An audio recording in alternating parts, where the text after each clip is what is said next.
இதுக்கு மேல நம்ம செய்யறதுக்கு ஒண்ணும் இல்ல. பேசாம அடுத்த வாரம் ஒரு பெட்டிஷன் போட்டுடலாம் விடுங்க. ஓகே. அப்புறம் நம்ம பாண்டியன் பொண்ணு விஷயம் பத்தி கேள்விப்பட்டீங்களா? இல்லையே, என்ன? அவர் மக டாக்டர் பொண்ணு இருக்குல்ல, யாரு?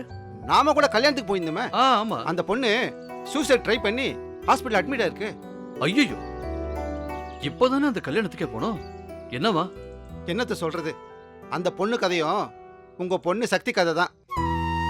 அதுவா விரும்பி ஒருத்தனை கல்யாணம் பண்ணிக்கிச்சு. ஊருக்கு பயந்துக்கிட்டு பாண்டியன் பெருசா திரும்பவும் 2வது தடவை கல்யாணம் பண்ணி வச்சாரு. பையன் கொஞ்சம் சரியில்லை, டெய்லி அவன் மேல கம்ப்ளைண்ட். இந்த புள்ள திரும்ப அப்பா வீட்டுக்கு வந்துருச்சு.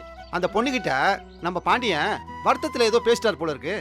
உடனே அப்பா அப்படி பேசலாமான்னு போய் மருந்து குடிச்சிருச்சு. நாம என்ன வேணா பண்ணலாம், ஆனா பெத்தவங்க நம்மள எதுவும் சொல்லக்கூடாது. ஏதாவது சொன்னா உடனே பிள்ளைங்களுக்கு ரோஷம் வந்துடுது. என்னத்த சொல்ல, என்னோட சாவுக்கு அப்பா தான் காரணம்னு எழுதி வச்சுட்டு மருந்து குடிச்சிருச்சு. என்ன பிள்ளைங்களோ, அவங்க சந்தோஷம் மட்டும் தான் முக்கியம். செல்ஃபிஷ். நல்ல பொண்ணா இருந்தா அப்பா ஒரு வார்த்தை சொன்னா ஏதோ வருத்தத்தில் பேசுறாருன்னு பேசாமல இருந்திருக்கணும்.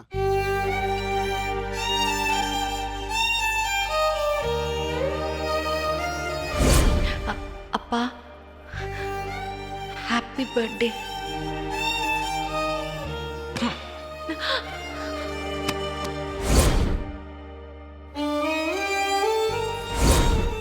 ரொம்ப நேரமா இந்த ஃபைலை கேட்டுட்டு இருந்தீங்கல்ல, அதான் இந்தாங்கப்பா.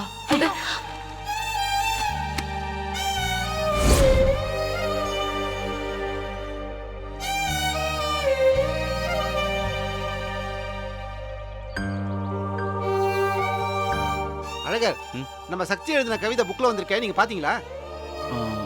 நீங்க இன்னும் பார்க்கலையா? நினைச்சேன்.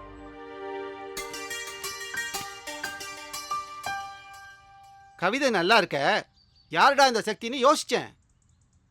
அதுல சக்தி அழகர்னு பேரையும் போட்டோவையும் பார்த்த அப்புறம் தான் அட உங்க பொண்ணாச்சேன்னு எடுத்தேன். இந்தாங்க படிங்க.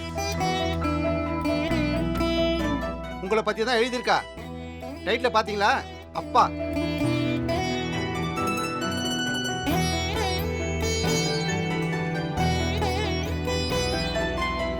அப்பா,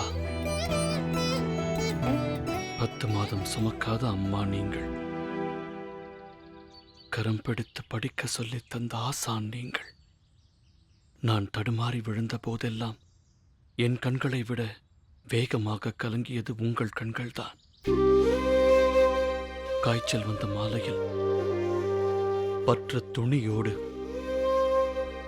உறங்காமல் உட்கார்ந்திருந்த உங்கள் பணித்த கண்கள்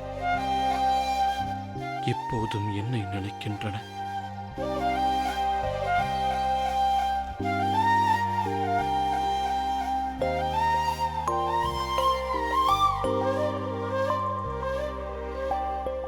அப்பா, என் ஆதி வார்த்தை, என் பிரிய வார்த்தை, எந்த சூழ்நிலையிலும் என்னை காத்த வார்த்தை, என்னை கைப்பிடித்து வழிநடத்தும் வார்த்தை, பேசாத பொழுதுகளிலும் என்னை கைப்பிடித்து வழிநடத்தும் வார்த்தை. அப்பா.